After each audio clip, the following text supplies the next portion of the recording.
Welcome to Origins and Outcomes. My name is Andrew Wooster.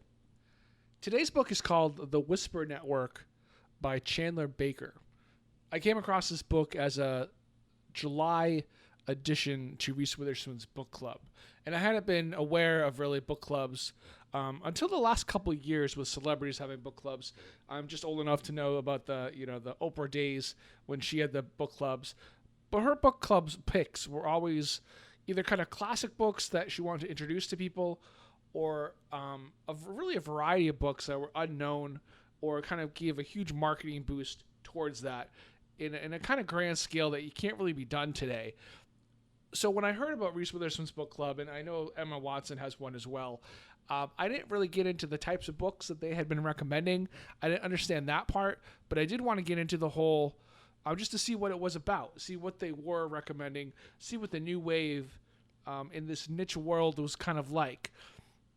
So I went in with kind of a fresh perspective. I did a minimal research on Chandler Baker beforehand. I did know that she had kind of a successful career as a young adult author, and this is her first, a proper adult book, I guess. I know those lines are kind of blurry. What's a young adult book? What's an adult novel? I guess in this case, it's more of adult characters with the main focus. It was set in a law firm. I would consider the main character to be this woman, Sloane, but it really was about, 3 or 4 other women in this big law office. And the story starts out, just to quickly, bring you up to the main point of it, starts out with the older CEO dying. He's kind of natural causes. There wasn't really no shenanigans going on with that. But that starts the conflict of the story, whereas the battle and the mystery of who's going to take over the place of the new CEO. And the front runner for this is the head guy in the legal office.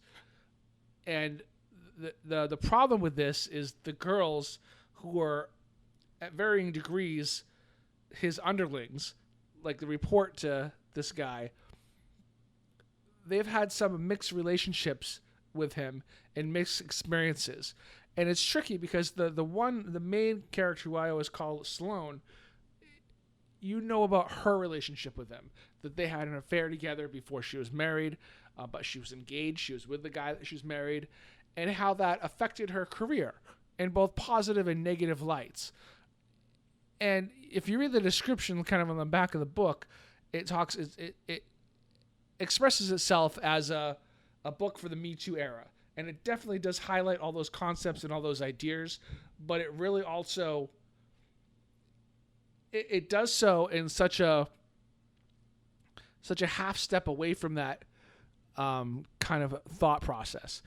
And it was really interesting reading it because I was never invested in the emotion of these characters or the emotions of these situations, and it didn't tell you enough up front about this guy's crimes to really convict him. And you want to convict him because he's dead, and you're hearing from these other women, and their stories slowly come out, and you understand that he kind of was inappropriate, but then what he really did comes out in kind of a dramatic way. But it's at the end. It's kind of thrown at you at the end. It's not pieced together. And they talk about it being a murder mystery, not really a murder mystery as well. It's kind of just like, well, this guy died, and we're going to kind of slowly have that be in the background as these women try to get their stories all together.